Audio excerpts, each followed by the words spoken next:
Bonjour à toutes et à tous et bienvenue dans cette démonstration sur Padmalink. Alors avant de commencer, on est obligé de s'arrêter quelques minutes sur la plateforme LinkedIn, plateforme incontournable en 2024 aujourd'hui. Pourquoi parler de LinkedIn? Parce que c'est aujourd'hui le premier réseau social professionnel aujourd'hui en France, mais également dans le monde. On compte plus de 700 millions de membres aujourd'hui sur la plateforme LinkedIn. En France, si je dis pas de bêtises, on doit être aux alentours des 24 millions de personnes. Quand on prend un peu de recul, je crois qu'il y a à peu près près de 35 millions de personnes actives en France à l'ordre actuel. Près de trois quarts de la population active sont présents sur LinkedIn. Donc, ce qui en fait vraiment une plateforme et une véritable hégémonie pour Microsoft qui est détenteur de cette plateforme. Donc on est sur un réseau social qui est professionnel, qui est gratuit. C'est important de le préciser puisqu'on vient de manière complètement gratuite sur LinkedIn avec pour objectif de retrouver des contacts professionnels, son réseau, des clients, des fournisseurs et éventuellement aussi demain vos collaborateurs. Donc la plateforme se présente comme un réseau social avec au centre, comme vous pouvez le voir à l'écran, un fil d'actualité. Ce fil d'actualité, il va être abondé de toutes les actualités de votre réseau. Et ça va être très important de préciser de quel réseau on parle, puisque vous allez voir que sur LinkedIn, il y a trois cercles de réseaux. On va le voir un peu plus tard ensemble. Donc, si votre objectif sur LinkedIn est de venir prospecter, soit dans une optique commerciale, soit dans une optique de recrutement, parce qu'on peut aussi prospecter pour sourcer des candidats lorsqu'on a un besoin de recrutement, on va pouvoir faire les deux avec Padmalink et c'est ce qui est principalement intéressant, c'est que nous allons pouvoir opérer les deux modes de fonctionnement. Pour commencer, on va partir tout simplement d'une fonctionnalité, et une fonctionnalité très simple sur LinkedIn qui est le moteur de recherche que vous pouvez voir ici, en haut à gauche de l'écran. Donc le moteur de recherche sur LinkedIn, il est très bien fait puisqu'il permet en fait de rechercher plusieurs choses. On va le voir ensemble. Donc là, ici, on va taper le mot commercial comme si on était dans une optique de recrutement. Et en tapant ici le mot-clé commercial et en faisant tout simplement entrer, vous allez voir que LinkedIn va me proposer plusieurs résultats. Le premier résultat, il va s'agir déjà de savoir si vous cherchez des personnes, si vous cherchez des postes ou si vous cherchez des emplois ou des événements ou des groupes. La plateforme est suffisamment riche pour vous proposer divers types de contenus. Donc à ce stade, nous, notre objectif, on va chercher évidemment des personnes, parce que c'est des personnes que nous souhaitons sourcer dans le cadre de notre approche. Donc quand je vais préciser ici personne, LinkedIn, ce qu'il faut savoir, va opérer une recherche que dans votre réseau de niveau 1, 2 et 3. Alors le réseau de niveau 1, on le voit ici. C'est alors réseau 1, 2 ou 3, c'est précisé juste après du prénom pour ceux qui ne savent pas. C'est ici par exemple Dylan Alboussière, c'est une personne de personne de niveau 2, c'est-à-dire de mon deuxième réseau, c'est-à-dire une personne avec qui je ne suis pas en relation directement. Il y a une personne dans mon réseau 1 qui fait le lien et qui pourrait me mettre en relation, et c'est toute la vocation de LinkedIn. Et je vois ces personnes-là ici. Pascal Blanc, typiquement, Audrey Singh, pourrait effectuer le lien. Donc, on va rechercher dans son cercle de niveau 1 ses contacts directs avec qui on peut envoyer une demande de connexion ou un message en privé en direct. Les personnes de niveau 2 sont les connaissances de mon réseau 1 et les personnes de niveau 3 sont les connaissances de mon réseau 2, pour faire simple. Quand vous prenez l'ensemble des personnes de chacun des réseaux, étant donné qu'on a tous un nombre de relations différents, on a des tailles de réseaux qui sont plus ou moins riches. Quand vous démarrez sur LinkedIn, il est fort probable que l'ensemble de ces trois réseaux représente à peine 100 000 personnes. Mais il est probable pour des gens qui travaillent un petit peu leur réseau que vous arriviez à des tailles de 5 millions à 8 millions de personnes. Donc le cas par exemple ici, me concernant, j'ai la chance d'avoir près de 15 000 contacts sur LinkedIn. Donc quand vous multipliez 15 000 par le nombre de relations du niveau 2 et que vous multipliez par le nombre de relations du niveau 3, ça commence à faire effectivement des tailles de communautés de recherche qui sont importantes. Pour autant, on ne va pas être sur l'exhaustivité de la base LinkedIn. Et ce qu'il faut comprendre, c'est ce qui fait toute la différence entre LinkedIn gratuit et LinkedIn payant. LinkedIn gratuit, vous accédez à juste au contact de vos trois cercles, alors que LinkedIn payant, vous accédez à l'ensemble de la base LinkedIn, c'est-à-dire en France, les 24 millions de personnes. Donc, vous allez pouvoir, avec Sales Navigator, ici, pouvoir accéder à la version payante. À titre d'information, c'est à peu près 70 € par mois la version payante de LinkedIn. Vous n'avez pas besoin de démarrer tout de suite avec une version payante. Vous pouvez tout à fait démarrer avec une version gratuite. On va voir après si par rapport à la cible que vous recherchez, on va avoir de la profondeur de base et on va entre guillemets avoir suffisamment de prospects à travailler. Donc là, ici, j'ai 8 900 000 personnes, mais j'ai opéré que très peu de filtres de recherche. On va pouvoir évidemment jouer un petit peu avec les filtres et ne serait-ce que préciser. Donc là, je veux par exemple des commerciaux dans la région Auvergne-Rhône-Alpes. Très bien. Donc là, on va venir cibler des commerciaux, puisqu'on a tapé le mot-clé commercial en région Auvergne-Rhône-Alpes. Et là, il me dit 125 000. Alors certains pourraient être surpris, ils pourraient dire bah, 125 000, c'est pas beaucoup, peut-être qu'il y en a un peu plus, il me semble, en France. Oui, alors ce qu'il faut savoir, c'est que quand vous allez rechercher le mot-clé commercial, LinkedIn, c'est un requêteur. C'est-à-dire qu'il va prendre l'expression de recherche stricto sensu. Si vous voulez vraiment demain pouvoir cibler l'exhaustivité d'une cible par rapport à ses appellations, il faut cibler toutes les appellations qui gravitent autour d'un métier. Il y a un exemple qui est très simple pour ça, c'est le dirigeant d'entreprise. Le dirigeant d'entreprise peut s'appeler CEO, peut s'appeler dirigeant, chef d'entreprise, gérant. Il a associé, associé gérant. Il peut y avoir différents types d'appellations pour pouvoir nommer ou identifier du coup une typologie de personnes sur LinkedIn. Pour ça, il y a un outil qui va vous aider à le faire parce que vous pouvez très vite basculer en vous disant oui mais ok mais comment je vais identifier ça? Il y a un outil qui s'appelle le Parsinator de Faro. Donc, je vous invite à taper Parsinator, Parsinator.faro, Pharow.com. Vous allez arriver sur ce petit utilitaire en ligne qui est gratuit, qui est très bien fait. Et là, par exemple, on va t'appeler directeur commercial. Et je vais chercher toutes les personnes qui ont le poste de directeur commercial ou qui ont la fonction de management commercial dans l'entreprise pour que sur LinkedIn, je puisse les identifier. Alors ça, cette recherche euh, multi-appellation, ça s'appelle une recherche booléenne, sachez-le, ça porte un nom spécifique. En clair, pourquoi on appelle ça booléenne? Parce que ça veut dire qu'on a le titre principal, directeur commercial, entre guillemets, et on vient y ajouter or, en anglais qui veut dire ou, on vient y ajouter or, directeur régional. En gros, je lui dis, recherche-moi toutes les personnes qui ont le nom directeur commercial ou directeur régional ou directeur développement, et ainsi de suite. Sur LinkedIn gratuit, je ne peux prendre que 3 recherches booléennes simultanément. Sur la version payante de LinkedIn, évidemment, je peux prendre l'intégralité. Donc vous avez compris déjà l'intérêt d'aller chercher sur LinkedIn, c'est que avec une recherche booléenne multi-appellation, je vais pouvoir cibler l'ensemble des appellations d'un secteur de métier. Et d'autant plus en travaillant sur la version payante de LinkedIn, je vais le faire sur l'exhaustivité de la base. Donc, je vais vraiment cibler le maximum du potentiel de ma cible. Dans une logique où aujourd'hui il est de plus en plus difficile de contacter les gens à froid et où les gens sont de plus en plus sollicités, gardez en tête que 80% de la réussite d'une recherche de prospects et d'une campagne pas de mailing de manière globale, 80% de la réussite, c'est la recherche. Donc une bonne recherche, c'est quand même augmenter drastiquement ses chances de réussite. Donc une fois que j'ai intégré ça, je vais rester. On va considérer que là, ici, comment dirais-je, ma recherche est bonne. On va tout simplement passer à l'action. Mais au préalable, avant de vous montrer comment on passe à l'action avec Padmaling, une fois qu'on a fait votre recherche, je veux juste vous expliquer à ce stade l'intérêt de Padmaling.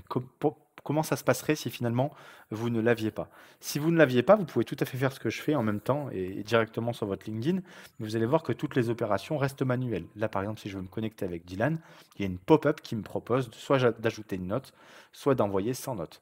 La particularité, c'est que Dylan est peut-être en réunion, ou il est peut-être en rendez-vous à cette heure-ci. Donc lui, ce qui va se passer, c'est qu'il va recevoir une notification.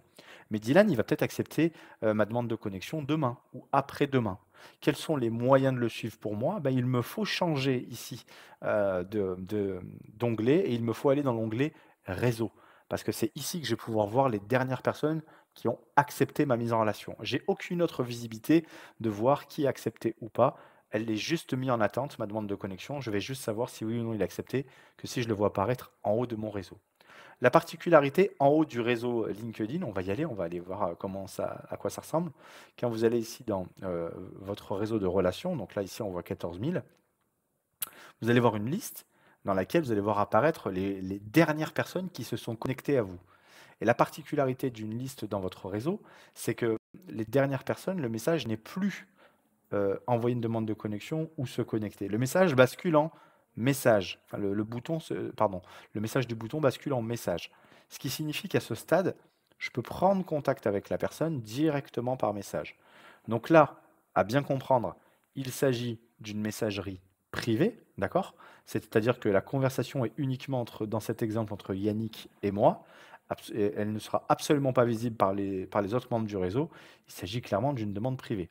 La force de LinkedIn réside là-dedans. C'est-à-dire que envoyer un message privé à quelqu'un sur LinkedIn, j'aime à le dire aujourd'hui en 2024, ça revient quasiment au même qu'envoyer un texto.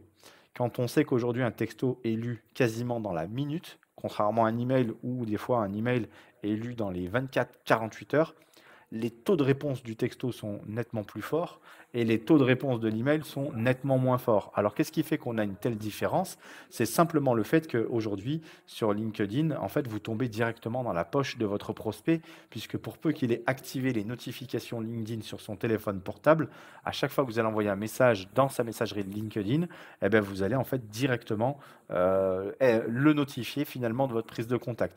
C'est un bon biais de contournement pour tous les commerciaux, tous les recruteurs qui passent par le schéma traditionnel d'appeler sur un téléphone fixe. On sait qu'aujourd'hui, c'est un canal qui est très engorgé pour les entreprises, avec une belle étape de filtrage qui est faite, où parfois on vous demande d'envoyer un email, ou on vous demande de rappeler X fois. L'objectif à ce stade-là, c'est de contourner, c'est de gagner du temps. Donc une fois qu'on a compris ça, eh ben, super, on envoie un message. Mais même combat. C'est-à-dire que quand j'ai pas de Malink, eh ben, Yannick il va me répondre demain, ou après-demain, ou après-après-demain. Comment je suis la conversation?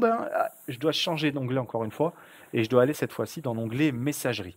Et c'est dans la messagerie que je vais pouvoir voir finalement les différentes interactions. Et à ce stade-là, je vais pouvoir suivre les derniers messages que j'ai envoyés et éventuellement la réponse de mon prospect. Mais à bien comprendre qu'aujourd'hui, la messagerie LinkedIn, elle est complètement, entre guillemets, déstructurée. Tous les messages apparaissent les uns derrière les autres en fonction de la date d'envoi et sont mélangés. C'est un joyeux bazar, tout comme la boîte mail. On n'a que quelques possibilités ici de filtrage, mais rien de plus. Impossible de retrouver ses prospects et obligé de lire ce qu'on a envoyé en termes de messages pour recontextualiser notre prise de contact, savoir pourquoi je les ai contactés.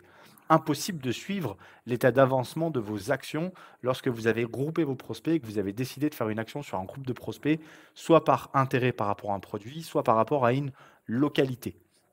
Donc vraiment un joyeux bazar. Donc LinkedIn, la force de l'outil, vous l'avez compris, c'est sa base de données collaborative qui pour nous en fait vraiment vraiment le CRM le plus à jour du marché, puisque comme chaque personne, lorsqu'elle change de job ou elle change de fonction, va mettre directement son profil à jour, ben en fait, on ne court pas après la data. Rappelez-vous qu'un CRM, de manière globale, vous prenez les stats de Salesforce ou HubSpot, 30% des données d'un CRM sont obsolètes. Pourquoi? Parce qu'il y a un retard, il y a une rotation. Il y a une rotation des personnes à leur poste qui est beaucoup plus rapide que l'effort de mise à jour qu'un commercial va faire. Donc, le fait de travailler avec LinkedIn, c'est aussi gage d'actualité. Donc, nous, ce qui est intéressant, c'est de capitaliser cette valeur qui est la base de données LinkedIn avec un outil qui va rendre pratique la prospection. Donc, c'est ce qu'on va voir ensemble. Donc, ici, on repart de l'exemple de commercial. Je tape et je vais bien préciser personne et en région Rhône-Alpes. Hop. Alors, personne. Tac. Et je vais taper ici région Auvergne-Rhône-Alpes. Hop. Et hop. Afficher les résultats. Je mets volontairement que 2 filtres. On aurait pu en avoir beaucoup plus. On aurait pu avoir ici, dans tous les filtres, des filtres de lieu. On peut filtrer par l'appartenance à une entreprise en recherchant une entreprise spécifique. Des filtres de relation, c'est-à-dire je souhaite une personne qui est absolument en relation, un commercial qui est en relation avec une autre personne, parce que peut-être que ce manager était extraordinaire et que du coup, toute personne étant passée par cette personne ou le connaissant, ça peut être quelque chose qui peut me rassurer ou en tout cas valider mon recrutement. Je peux avoir du coup la notion d'abonné, si la personne est abonnée à une typologie de créateur de contenu sur LinkedIn. L'entreprise précédente, l'école et très intéressant, le secteur d'activité. Donc le secteur d'activité, c'est vraiment quand vous associez intitulé de poste, localité et secteur d'activité, c'est globalement 80% des recherches aujourd'hui sur LinkedIn. Voilà, vous avez la possibilité de travailler d'autres types de mots-clés, les prénoms, les noms, l'entreprise. Voilà, il y a à peu près une quarantaine aujourd'hui de filtres sur LinkedIn de manière gratuite. Sur Sales Navigator, il y en a beaucoup plus, il y en a plus du double, qui permettent d'aller chercher par exemple des entreprises par chiffre d'affaires, enfin des personnes qui travaillent dans des entreprises d'un certain chiffre d'affaires, d'un certain statut, des entreprises en croissance d'effectifs. Enfin bref, il y a une notion de dynamisme sur la data qui est beaucoup plus importante sur LinkedIn Sales Navigator. Pour autant, on peut faire de l'excellent job avec la version gratuite. Donc là, on va considérer qu'on est bon. Vous allez voir qu'il y a un petit utilitaire qui s'appelle l'extension Padmalink, qui est visible ici directement dans le navigateur à côté de ma barre de recherche. Donc il va me suffire tout simplement de cliquer dessus. Et lorsque vous cliquez dessus, hop, vous allez voir.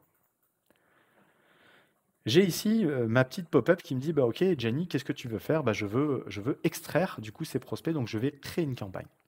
Donc la création d'une campagne, le nom est libre. Vous pouvez mettre par exemple commercial, septembre 2024, par exemple.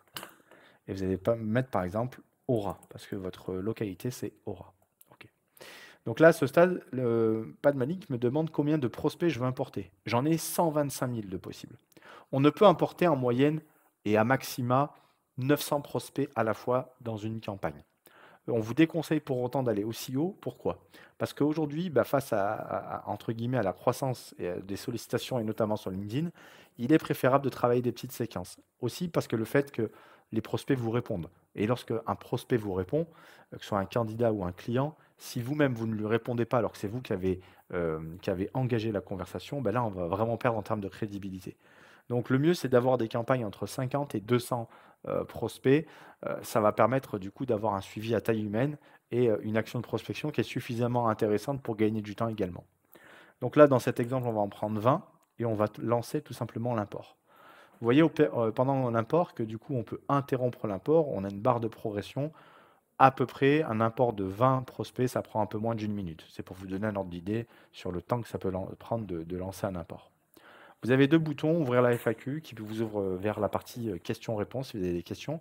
Et vous avez ici ouvrir Padmalink CRM, qui va vraiment nous faire basculer dans l'outil Padmalink. Donc, quand vous appuyez sur ouvrir Padmalink pendant que ça télécharge, ne vous inquiétez pas, ça n'interrompt pas le téléchargement de vos prospects. Ce qui est intéressant, c'est que on va voir dans Padmalink deux typologies du coup de navigation. On va avoir tout d'abord la navigation avec le menu principal, qui est le menu du haut, et on va avoir après une navigation qui est verticale ici, qui est en fait dans les sous-menus. Vous allez ici dans l'onglet prospection, vous avez le sous-menu ici, et dans tableau de bord ici, vous avez une navigation qui est aussi sur le côté avec différents boutons. Ce qui est intéressant, c'est de rester principalement sur l'onglet prospection, vous verrez, parce que c'est l'onglet qui synthétise l'ensemble de vos campagnes. Donc là, je suis sur l'onglet prospection dans l'onglet prospect. D'accord? Je vous invite vraiment à travailler vraiment en page d'accueil avec ici la partie campagne qui synthétise toutes vos campagnes de vous et de votre équipe. On va voir évidemment qu'on peut bosser en équipe avec Padmalink. Alors, comment je peux mettre campagne en page d'accueil? Il me suffit simplement de cliquer sur mon prospect et je peux mettre sur Padmalink n'importe quelle page de l'application en page d'accueil. Si vous préférez, vous, à titre perso, avoir la messagerie en page d'accueil, donc on a créé une messagerie sur l'IHM de Facebook, on l'a un petit peu remodelé par rapport à la messagerie LinkedIn. Alors, pour ceux qui posent la question, oui, bien sûr, il s'agit des mêmes conversations qu'il y a dans votre LinkedIn classique. Donc là, ici, j'ai Laurent ou Véronique. Véronique, je vais avoir la conversation, d'accord, plus sa photo et un historique de contacts qui remonte. Donc là, par exemple, ici, je vais avoir Laurent. Laurent, j'ai tout l'historique de conversation, mais quand je clique également ici, j'ai son email et éventuellement son téléphone. Et ça, c'est extrêmement intéressant. Je reviens du coup ici à la partie prospection. Je vais aller sur campagne, hop, et je vais mettre ici directement en page d'accueil, du coup, la campagne.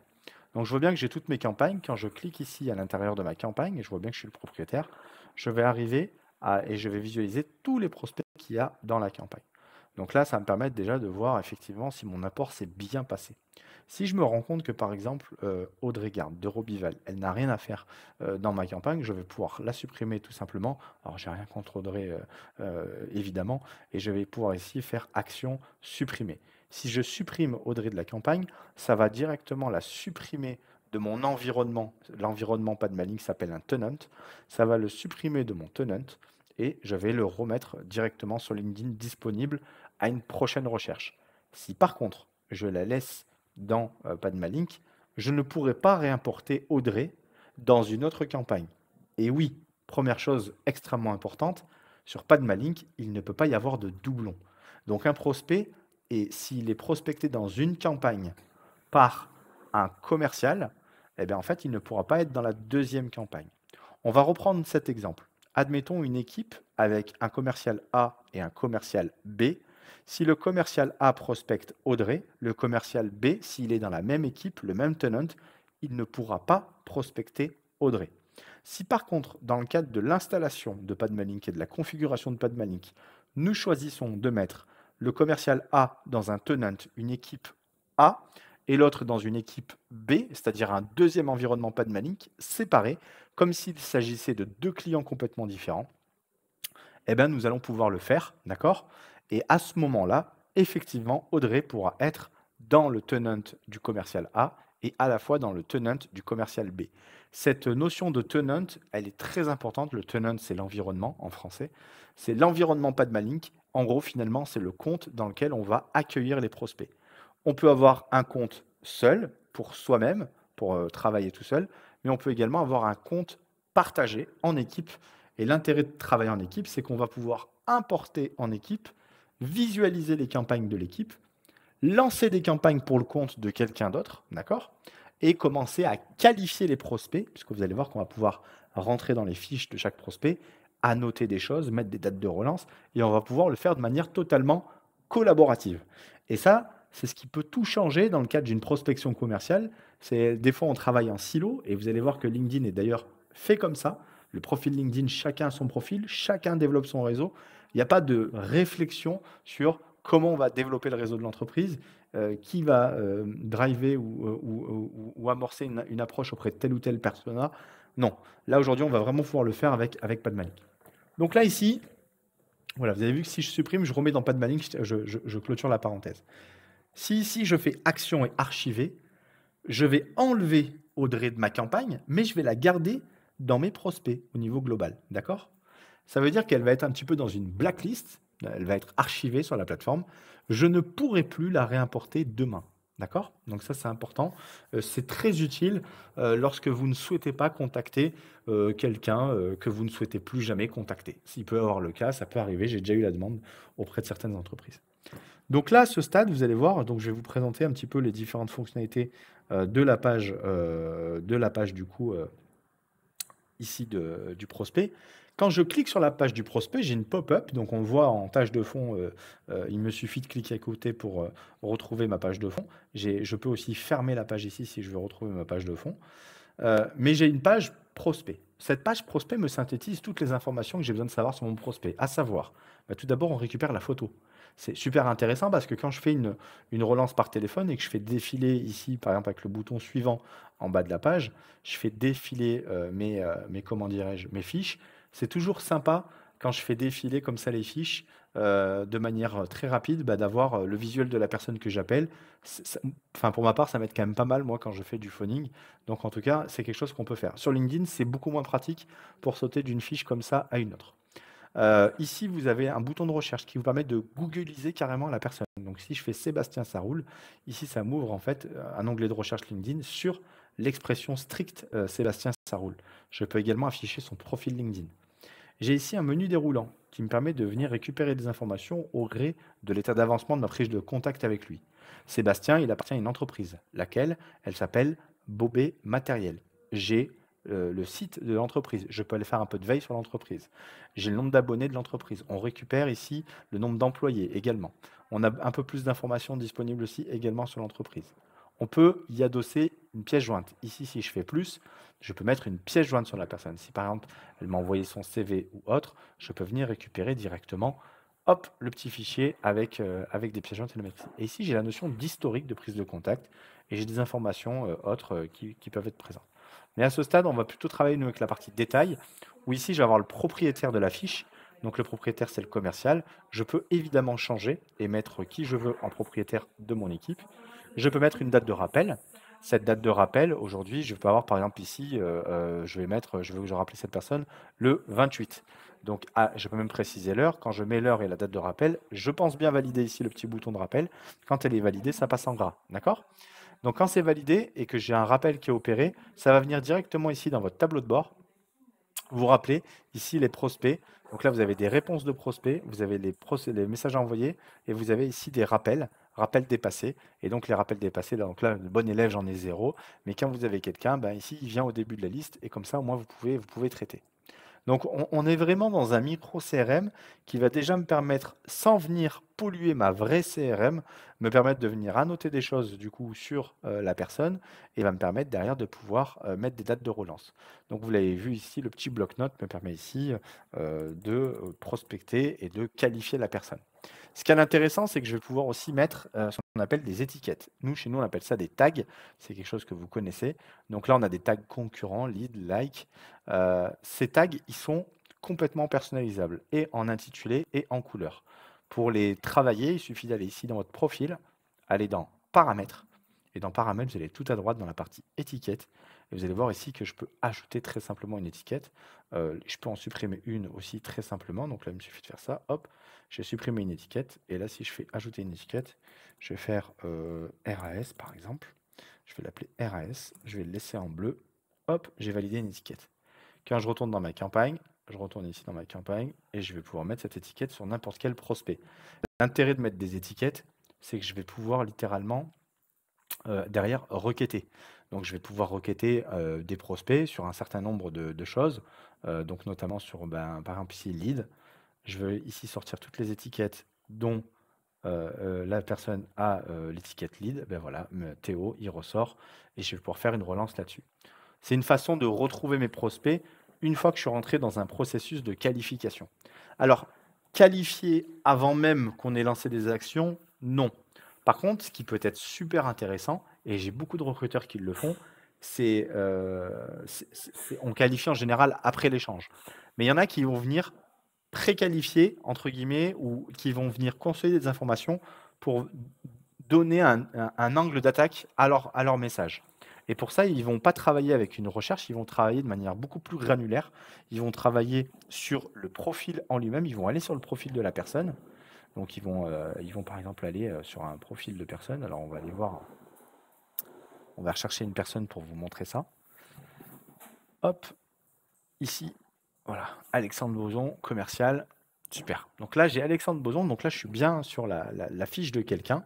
Et ici, hop, vous allez voir que je vais cliquer sur la petite sidebar. Vous avez vu Padmalink. Et là, Padmalink vient directement dans l'interface de LinkedIn. Et ça, c'est assez prodigieux parce que ça me permet plusieurs choses. Ça me permet de faire apparaître la petite fiche qu'on avait vue tout à l'heure, qu'on avait dans la partie CRM, qu'on avait ici. C'est cette fiche-là, en fait, finalement, mais que je vais avoir directement dans l'interface. L'intérêt de l'avoir dans l'interface et de pouvoir annoter, déjà, d'un point de vue pratique, c'est très pratique. Ça m'évite d'avoir un double écran ou autre. Mais je vais pouvoir parcourir son profil, regarder son activité, son actualité, regarder sa formation, regarder ses expériences, et je vais pouvoir noter des choses. Je vais pouvoir me dire, tiens, il a participé, il a eu une activité en tant que chef de rang, ou son dernier post LinkedIn en date de temps parlait de ça, rebondir là-dessus dans sa prise de contact. Ce qui va me permettre, moi, dans ma prise de contact ici, dans ma messagerie, et ici, notamment dans ma prise de contact, d'être beaucoup plus pragmatique dans mon approche. Donc l'approche, comment elle se fait? Concrètement, on va passer à l'action. On peut avoir une approche manuelle, où ici, par prospect, on va faire une action. Alors les différents types d'actions, suivre un prospect sur LinkedIn, ça va vous donner accès à son actualité. Se connecter, ça va vous permettre de récupérer déjà de la data, c'est-à-dire les données de son téléphone portable et de son email. On va le voir ensemble. Il va y avoir l'option d'envoyer un message et l'option de suivre une page LinkedIn si vous êtes administrateur de la page LinkedIn en question. Si vous travaillez pour une entreprise X et que vous êtes administrateur, vous allez pouvoir inviter les gens à suivre cette page pour être abondés de l'actualité de la page entreprise. Donc, on va reprendre un peu tout ça. Juste au préalable, je voulais m'arrêter sur une chose qui est assez importante en termes de données. Je vous ai parlé tout à l'heure dans l'étape de connexion du fait qu'on récupérait des données. Alors, ce qui est important de savoir, c'est que ces données-là, il y a beaucoup de gens qui nous demandent, OK, est-ce que lorsque Padmalink récupère ces données-là, est-ce qu'on a le droit de faire ça? La réponse est oui. Pourquoi la réponse est oui? Parce que on vient chercher des données sur la base d'un opt-in, c'est-à-dire un opt-in, c'est une validation. on n'accède pas à la partie coordonnées du profil tant que la personne n'a pas accepté d'être mis en relation. Donc là, typiquement, Alexandre, je suis en relation avec lui, il m'a accepté dans son réseau, et donc, bah, du coup, j'accède ici à son email. Et si vous allez voir sur LinkedIn, vous allez un petit peu tomber des nues. Si vous allez sur les coordonnées, la partie section coordonnées de chacun de vos contacts, vous allez voir qu'une fois sur trois, en général, on va avoir soit l'email, soit le téléphone portable. Et ce qui est assez fou en 2024, c'est quand même une donnée qui est très importante dans le cadre d'une prise de contact recrutement ou prospection, mais c'est des données qui sont visibles sur les profils et que les personnes que vous contactez eux-mêmes ne savent pas qu'ils mettent des fois à disposition du réseau lorsqu'ils acceptent. Donc, quand vous avez des fois un prospect qui vous dit mais comment vous avez eu mon numéro, bah, tout simplement parce qu'on est en relation sur LinkedIn et que vous avez accepté la mise en relation. Donc, à ce stade, je peux effectivement rentrer en contact avec Alexandre, soit par mail, soit par LinkedIn, et potentiellement j'aurais pu l'appeler également sur son mobile s'il avait laissé cette donnée-là. Donc ici, ça c'est ce qu'on appelle des actions manuelles. D'accord? Les actions manuelles, vous pouvez les faire à partir du profil, vous pouvez également les faire à partir de la liste. Donc là, je vais enlever le filtrage étiquette. Pof. OK. Donc là, ici, je vais pouvoir sélectionner Théo, Audrey, et c'est des actions unitaires. Nous, ce qu'on appelle action unitaire, c'est qu'on va faire qu'une action LinkedIn sur un, deux profils potentiellement. Donc, on retrouve les actions possibles ici dans Actions. Et vous voyez ici, j'ai visité, suivre, se connecter, envoyer un message, inviter à suivre une page. Là, il me dit par exemple quelle page LinkedIn je souhaite suivre. Est-ce que c'est une page Padmalink ou autre? Donc voilà, je vais pouvoir inviter à suivre une page. Donc on va faire une action de connexion toute simple. Quand je fais une demande de connexion, bah, même chose que sur LinkedIn, il me demande si je veux envoyer un message. Donc moi, ce que je vous recommande dans 90% des cas, c'est de ne pas envoyer un message. Pourquoi? Bah, parce qu'on constate, nous, avec en fait, le recul sur l'ensemble de nos utilisateurs, qu'on a beaucoup plus de taux de connexion avec des gens qui envoient des demandes de connexion sans message qu'avec message. Alors la raison, elle est assez simple, c'est qu'en envoyant un message, vous donnez un biais et une direction, une motivation à votre prise de contact, et vous avez potentiellement plus de chances de vous tromper que de tomber sur la bonne raison. Donc le fait de ne pas envoyer de message dans votre prise de contact, ben, laisse à penser, entre guillemets, qu'il peut y avoir plusieurs raisons. Et quelque part, c'est ce qui nous, en tout cas, nous fait dire que c'est ce qui explique aujourd'hui un taux de connexion plus important. Ce qui est intéressant, et ça va être toute la clé qui va vous amener un petit peu la valeur sur Padmalink, c'est que cette opération d'action de connexion, quand vous le faites côté LinkedIn, on a exactement la même chose.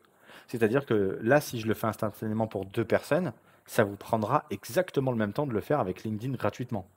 La force de Padmalink, c'est de le faire pour X personnes en une seule fois. Alors, quand je dis en une seule fois, ça ne veut pas dire que ça va se faire instantanément. On va pouvoir envoyer, programmer, entre guillemets, planifier 200 demandes de connexion, mais elles ne vont pas s'opérer en même temps. Pour une raison assez simple, déjà parce que LinkedIn l'interdit, parce qu'à ce niveau-là, ça devient du spamming, et dans les règles d'utilisation de la plateforme sur lesquelles on est très vigilant, il est pas très conseillé, voire interdit, de spammer les gens. D'ailleurs, je ne sais pas si vous l'avez déjà fait, dans une recherche sur LinkedIn gratuit, vous faites ajouter, ajouter, ajouter, ajouter. Au bout d'une dizaine, d'une vingtaine d'ajouts, LinkedIn vous envoie un message et vous dit gentiment que vous êtes en train d'ajouter et de spammer les gens. Donc là, on va tout simplement faire une demande de connexion auprès de 20 prospects à la fois. Donc rien que déjà manuellement, ça m'aurait pris quand même au moins 5 minutes. Mais là, je vais faire action, se connecter, la pop-up arrive, je vais dire tout simplement valider. Alors avant de valider, regardez bien le chiffre ici à votre gauche, qui est le chiffre de la file d'attente. On va en parler. Donc là, on va envoyer 20 actions dans la file d'attente. Faisons-le. Qu'est-ce que la file d'attente? La file d'attente augmente, évidemment, elle va augmenter, elle va monter quasiment à 60. Alors, la file d'attente, c'est votre assistant virtuel. C'est comme si je vous dédoublais digitalement et que je crée un double digital qui va travailler en permanence sur LinkedIn. À l'heure où on se parle, votre profil LinkedIn est certainement à l'arrêt. C'est-à-dire, tant que vous n'êtes pas dessus en train de scroller, liker, ajouter, votre profil de LinkedIn n'est pas actif. En travaillant avec Padmalink, on va rendre votre profil actif de manière continue, à condition évidemment de suffisamment l'alimenter en action. Donc là, on vient de lui donner 20 actions à faire. Et notre assistant, il bosse. Il est magique, cet algorithme de Padmalink. Eh ben, il bosse sans relâche. Et il vous dit qu'aujourd'hui, ces actions, ici, elles seront terminées dans 2 jours, parce qu'on a à peu près 58 actions. En général, lorsque vous avez très peu d'actions, comme là, par exemple, les actions de connexion, parce que là, il y a d'autres actions qui étaient en cours, là, mes 20 demandes de connexion, elles seront finies en 45 minutes seulement. j'aurais même pas à attendre les 2 jours. Les 2 jours, c'est pour la totalité des actions qui sont mêlées à des scénarios sur lesquels on attend la demande de connexion. Donc là, ici, sur cette partie connexion, ici, on va avoir ici à peine 45 minutes à attendre avant de pouvoir bénéficier du coup de l'envoi de nos connexions. Donc une fois qu'on a vu ça, on va repartir ici dans notre campagne et on va voir qu'il existe maintenant des façons encore plus profondes pour travailler avec ses prospects. Là, si je fais une demande de connexion, c'est une action simple. La personne accepte, mais demain, ça m'oblige à revenir dessus pour voir où j'en suis et pour entamer une discussion un peu plus profonde. Donc là, ici, on va pouvoir travailler après ce qu'on appelle des scénarios. Donc un scénario, c'est quoi? C'est la possibilité d'envoyer plusieurs actions à plusieurs prospects en même temps. Donc là, quand vous cliquez sur scénario, on va le refaire ensemble, je suis allé un peu vite, vous sélectionnez vos prospects et vous faites créer un scénario. Créer un scénario, c'est quoi? C'est une succession d'actions LinkedIn. Donc, on en a créé plusieurs, le scénario 1, le 2, le 3, le 4, le 5, le 6. C'est des combinaisons, en fait.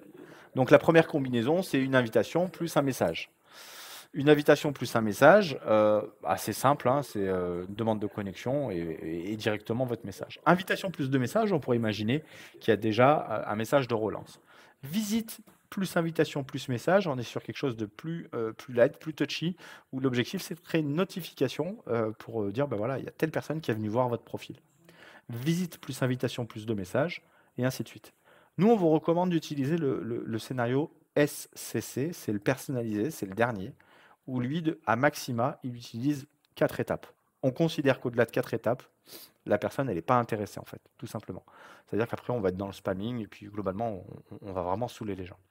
Donc là, dans cette première étape, on peut choisir quelle est l'étape que l'on peut faire. Donc on a vraiment une liberté qui est quasi totale. J'aurais pu faire une demande de connexion suivre, j'aurais pu faire une invitation à suivre la page, j'aurais pu faire voilà. Donc là, nous, on va faire demande de connexion en 1, on va pas mettre de message. En 2, on va mettre effectivement un message. Et là, ce qui va être intéressant, c'est qu'entre les 2 étapes, je vais pouvoir monitorer le temps de réalisation entre les étapes.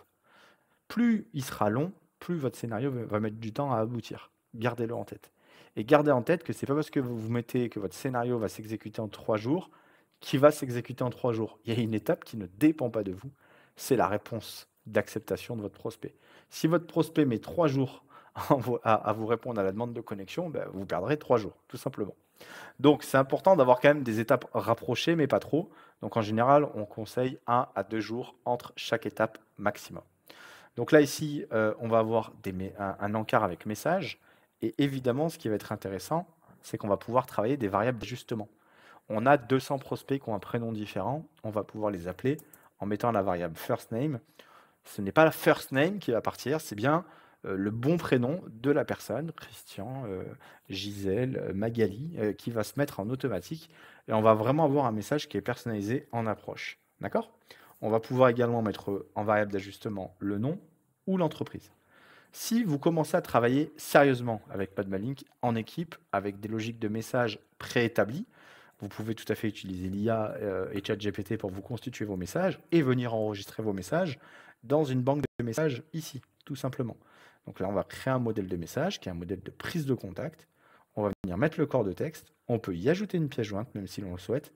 Et on va tout simplement sauvegarder son message. Lorsque ici, j'ai un message qui est préétabli, il me suffit simplement ici de cliquer, voilà, hop, et de venir modifier mon message. On est bon? Alors, une fois que j'ai fait ça, j'ai, comment dirais-je, la possibilité du coup de choisir ma 3e étape. Et nous, on choisit également un message de relance à ce stade-là. Et si la personne à ce stade n'a pas répondu, on va faire tout simplement une invitation à suivre la page, tout simplement. Donc on va avoir 4 actions de prospection par prospect. Donc quand on multiplie le nombre de prospects par action, ça vous donne des campagnes à 100, 200, 300, 500 actions commerciales. Et c'est l'intérêt, parce que en fait, aujourd'hui, ce qui est difficile, c'est pas de vendre, c'est de détecter des opportunités et d'avoir un travail de fond qui peut être fait. Donc à ce stade, je vais pouvoir lancer ma campagne. D'accord? Donc là, il me met juste quelques mots d'alerte parce que ma campagne n'est pas finie. Il me dit, voilà, quelle page je veux faire. Donc là, on va mettre par exemple ici, pas de malink. Hop, hop. Ouais, et ici, en termes de timing d'erreur, on n'est pas bon. Et ici, il n'y a pas de message. Bon, tout ça pour vous dire que du coup, quand je lance une campagne, la campagne, elle, va s'exécuter et va se lancer dans la file d'attente. Comment je suis? Parce que la question est de dire, bah, ok, super, là je le vois, j'ai du en cours, ma campagne elle est en cours, c'est super, Jenny, mais comment je suis tout ça? En fait, je vais aller directement ici dans la partie tableau, où je vais voir dans la partie tableau où est-ce que j'en suis concrètement avec mes prospects. Donc cette partie pipeline, aujourd'hui, elle est visible de la gauche vers la droite, et elle se lit uniquement dans ce sens-là. Et notre objectif, ça a été ici de créer en fait une visualisation de l'état d'avancement du prospect et de sa progression dans la prise de contact. Donc vous n'avez absolument pas à faire glisser, déposer les vignettes des prospects, ça se fait tout seul. Quand il y a une demande de connexion en attente, ben Audrey, la demande de connexion, elle est partie. Si elle m'accepte, elle va avancer toute seule. Si derrière j'ai fait un scénario où un jour après, j'ai demandé une prise de contact par message, elle va passer en contacté. Si derrière Audrey me répond, hop, ça va directement passer Audrey ici en conversation. Alors là, il y a une question que vous vous posez, c'est si Audrey me répond à mon premier message, est-ce qu'elle va recevoir les autres messages? Non.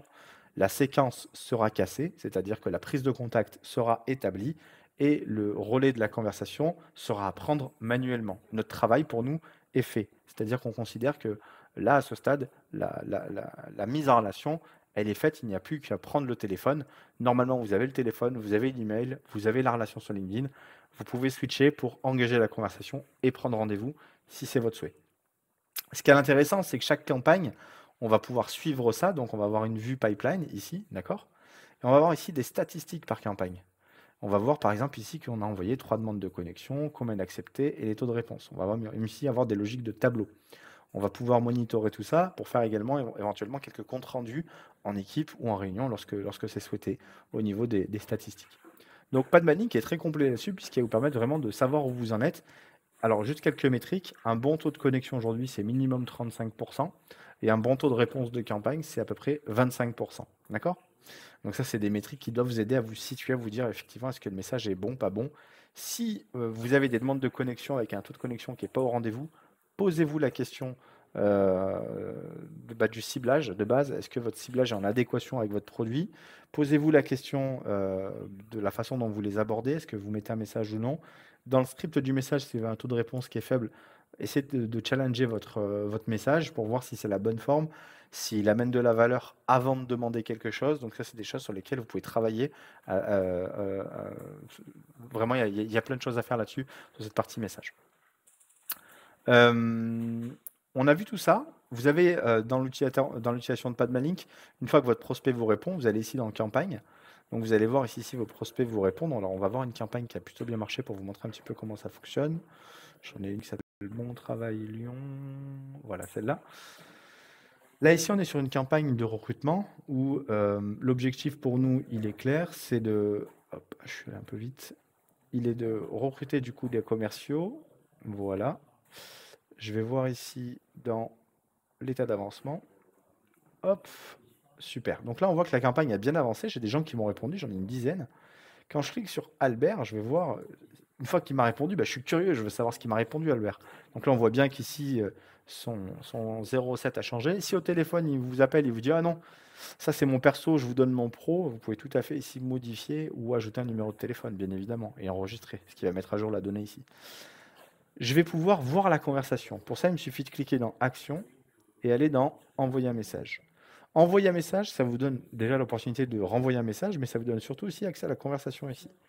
Le cadre est un peu petit, on est en train de le modifier, mais si toutefois c'est assez lisible, vous pouvez remonter le fil de la conversation pour savoir ce que vous vous êtes dit, ça c'est une chose. Vous pouvez aussi aller directement dans la messagerie pour aller voir la conversation directement avec cette personne-là. Et là, vous allez voir que c'est beaucoup plus ergonomique. Alors l'inconvénient, c'est que ça vous fait sortir de votre campagne. Donc voilà, donc il faut le faire vraiment au bon moment pour vous. Mais là, on voit bien le fil de la conversation.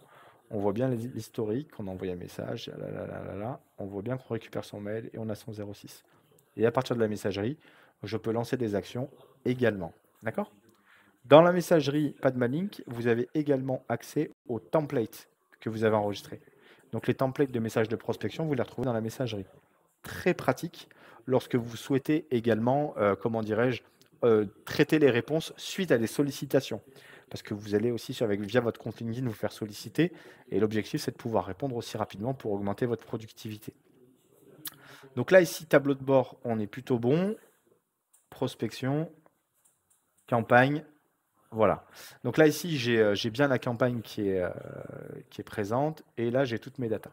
Alors pourquoi, une fois qu'on a vu ça, pourquoi on retourne sur la campagne? Parce que ce qui est très intéressant avec Padmalink, c'est que, et c'est tout la différence avec LinkedIn, sur LinkedIn, vous n'êtes absolument pas propriétaire de vos données. Votre réseau, d'ailleurs, il est pratiquement impossible de le télécharger. Sur Padmalink, la possibilité qu'on va avoir, et ça c'est tout l'intérêt de la connexion qu'on va avoir juste après avec votre CRM ou votre ATS, c'est que je vais pouvoir sélectionner mes prospects de ma campagne, d'accord? Ou ne sélectionner que les prospects d'une étape de ma campagne, que ceux avec qui j'étais en conversation. Pour ça, je vais utiliser la petite flèche ici. Et là, je vais avoir uniquement les prospects qui m'intéressent, d'accord? Je fais sélectionner, et là, je vais faire action, exporter. Quand je fais exporter, hop, on l'a vu passer ici, j'ai un petit fichier export Excel qui se crée. Et ce petit Excel, eh ben, ça vous rend propriétaire de vos données.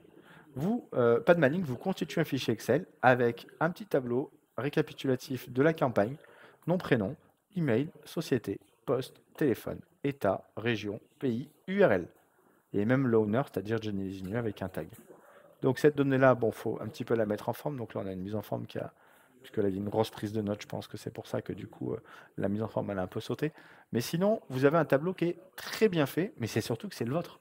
Donc ne payez plus des logiciels ou des listes de prospects clients. Vous avez vraiment la possibilité de vous constituer vos listes. Quand vous achetez Padmalink, vous achetez également un peu de data. Donc voilà. Donc voilà pour Padmalink. Donc ça, on a vu, on va dire, le grand tome 1, qui est le tome 1 prospection à froid. Avant de passer au tome 2, qui est beaucoup plus rapide, mais beaucoup plus intéressant aussi, je vais vous parler de 2-3 fonctionnalités que vous avez en bord ici, qui sont quand même assez intéressantes. Vous avez avec Padmalink un système de notification qui va de notifier qu'il y a une erreur, par exemple. Donc, vous allez directement checker l'erreur en file d'attente. Vous avez accès à votre profil pour mettre une page en accueil et aller aux paramètres. Les paramètres sont intéressants parce qu'ils vous permettent quand même de monitorer le fait que vous pouvez ouvrir la barre latérale dans LinkedIn pour la qualification, ouvrir l'extension en automatique au démarrage, faire le choix de la langue, supprimer automatiquement les connexions en attente. Très intéressant. Moi, je mets un délai court parce qu'une personne qui n'accepte pas, je supprime la demande de connexion, je lui renvoie pour qu'elle soit notifiée éventuellement. Les plages horaires d'envoi, c'est à vous de les planifier. Vous pouvez faire supprimer le samedi, dimanche, c'est vous qui voyez. Les horaires de début et de fin, c'est vous qui voyez. Les différents types de messages et templates, vous pouvez les faire. Vous avez le sujet délégation. C'est un sujet qui est important, qui mériterait vraiment qu'on s'y arrête 10-15 minutes en one-to-one, vraiment en face à face, parce que c'est un sujet qu'il faut démontrer. Je ne vais pas rentrer dans la démo, je vais juste vous expliquer le concept. On peut demander à une personne de nous déléguer son compte LinkedIn pour envoyer des actions à sa place. Ça ne veut pas dire qu'on va accéder à sa messagerie. Ça, d'un point de vue légal, c'est complètement interdit. Par contre, on va pouvoir envoyer des actions en son nom. Très utile quand vous avez des gens qui sont des commerciaux, par exemple, intéressés par l'outil, mais pas digital native, pas à l'aise avec l'outil, et qui souhaitent déléguer ça ou qui souhaitent centraliser ça auprès, par exemple, d'une responsable de communication ou marketing dans l'entreprise. On a plusieurs clients qui le font, ça s'avère très prolifique pour eux. Les actions sont envoyées sans qu'ils aient d'efforts à faire, et eux, ils n'ont à gérer que les réponses. Ici, on a les utilisateurs du tenant. Voilà, on va pouvoir ici monitorer les utilisateurs du tenant. Ici, on a une FAQ donc, qui est très intéressante, où on peut revoir la vidéo de présentation de Padmalink. Déjà, c'est une chose. Mais dessous, ce qui est de plus intéressant, c'est que vous avez accès à tous les tutoriels Padmalink. Donc là, il y a une chaîne YouTube qui a été faite dans laquelle vous accédez à des tutoriels de 2-3 minutes si vous voulez revoir les principales fonctionnalités ou sans vous revoir l'exhaustivité de la vidéo. Vous avez accès à des petites vidéos qui sont assez courtes, qui sont des petits tutoriels très sympas à lire pour monter en compétences. Vous avez également dans la partie ici FAQ la possibilité de revoir un guide sur l'écran avec des actions les unes après les autres. Vous faites terminer, ça vous masque des zones de l'écran et vous pouvez avancer pas à pas. La partie abonnement va vous permettre de vous mettre à jour au niveau de votre abonnement. Et ici, vous avez la partie langue qui vous permet de basculer en anglais-français si vous avez des logiques d'équipe qui sont par exemple à l'étranger ou en anglais. Très important, en bas à droite, vous avez accès à un chat support. Ce chat support, c'est vraiment une connexion technique entre vous et nous. Vous avez une question, vous avez un problème, vous avez besoin de voir un tutoriel. C'est un chat intercom qui est très intelligent. Vous pouvez envoyer un message tout simple. Donc là, c'est vraiment une prise de contact et une prise de parole qui est complètement libre. Mais vous pouvez aussi aller chercher de la documentation. Vous pouvez aussi aller chercher de l'information directement sur la plateforme en naviguant. Donc là, vous avez une notion de navigation. Par exemple, ici, j'ai une FAQ où je veux voir le multicompte, ce que je vous ai évoqué. Ça va ouvrir un article directement et vous allez voir que voilà, il y a des micro-vidéos qui vous expliquent le fonctionnement. Et là, il faut prendre un peu de temps de lire. Toutes ces vidéos-là ont été également documentées sur le blog de Padmalink, blog accessible sur notre site web www.padmalink.io. Et là, vous avez une section blog qui est présente en haut à droite dans le menu. Cette section, c'est vraiment une vraie mine d'or puisque vous avez des centaines d'articles qui vous permettent déjà de prendre en main LinkedIn. Vous avez des guides complets sur la prospection. Vraiment, n'hésitez pas à y aller. C'est des contenus de qualité qu'on a fait et qu'on a créé pour vous aider à monter en compétence sur les sujets. Je vous invite vraiment à passer du temps dessus si vous avez un peu de temps. Mais vraiment, c'est très très bien documenté et vous allez pouvoir monter en compétence à votre rythme si vous le souhaitez. Voilà pour ça. Donc, on va attaquer du coup un menu très important qui est la prospection à chaud. Donc, jusqu'à présent, ce qu'on a vu, c'était la prospection à froid en utilisant le moteur de recherche, en recherchant des personnes. Maintenant, on va voir qu'il est très intéressant de rechercher aussi des prospects qui sont à l'écoute ou du moins en recherche de vos solutions. Et vous me direz, fallait me montrer depuis le début ça, parce que c'est vrai que c'est difficile de tomber sur le bon prospect. Quand vous ciblez des caractéristiques, vous ciblez un dirigeant qui est une TPE, qui fait tant de chiffre d'affaires, qui est dans tel secteur d'activité, sur tel secteur géographique. C'est vrai qu'il a potentiellement les caractéristiques d'accueillir un produit comme le vôtre, mais c'est qu'un potentiel. C'est absolument pas un signal de comportement. Donc, ce n'est pas quelque chose sur lequel je vais pouvoir démarrer une prospection de manière un peu plus dirigée. Non, ce qui va être intéressant avec l'onglet LinkedIn, c'est qu'on va pouvoir rechercher des événements. Admettons que je vends un CRM et que le mot-clé qui caractérise mon secteur d'activité, c'est le CRM. Donc là, ici, je vais tout simplement taper CRM dans le moteur de recherche, d'accord? Et là, LinkedIn va faire la même chose que tout à l'heure. Il va me dire, bon, qu'est-ce que tu cherches? Tu cherches des personnes qui s'appellent CRM, tu cherches des produits CRM, tu cherches des emplois dans la CRM, tu cherches un poste qui parle de CRM? Non, je cherche un événement. Alors pourquoi les événements CRM? Parce que là, ce que je cherche à faire, je cherche à identifier les événements qui n'ont pas été créés par mon entreprise autour de la thématique de ma CRM. Donc potentiellement, des événements créés par mes concurrents.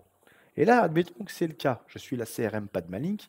J'ai une CRM qui a été organisée par un confrère ici. Et je vois qu'il y a 152 participants à cet événement. Bingo! Pourquoi? Parce qu'on peut très légitimement penser que si j'accède à cette liste, les 152 personnes qui prennent de l'information sur un CRM, ils ont le sujet CRM actuellement sur la table. Donc, moi, ce que j'ai juste à faire, c'est m'inscrire à l'événement. J'accède à la liste. En m'inscrivant à l'événement, c'est un clic sur LinkedIn. Alors oui, par contre, ça rend votre profil visible, mais ce n'est pas un engagement, et dans l'absolu, ce n'est pas interdit non plus. Donc, vous pouvez vous faire dégager par l'organisateur de l'événement d'ici quelques temps, mais le mal est fait. Là, en même pas 30 secondes, on va pouvoir, entre guillemets, lancer un import en créant une campagne de prospection, parce que qui dit liste pour Padmalink dit import. Donc là, je vais pouvoir créer une campagne sur la base d'un événement que je vais appeler CRM Otari. Je vais importer tous les prospects dans Padmalink et je vais prendre le temps de les trier. Donc les organisateurs de Otari, je vais les supprimer de ma campagne, mais tous les autres, je vais les garder. Et la prise de contact, elle sera beaucoup plus pertinente. On dit que dans le marketing, la clé du marketing, c'est adresser le bon produit au bon endroit, au bon moment. La notion de bon moment, elle est encore plus importante.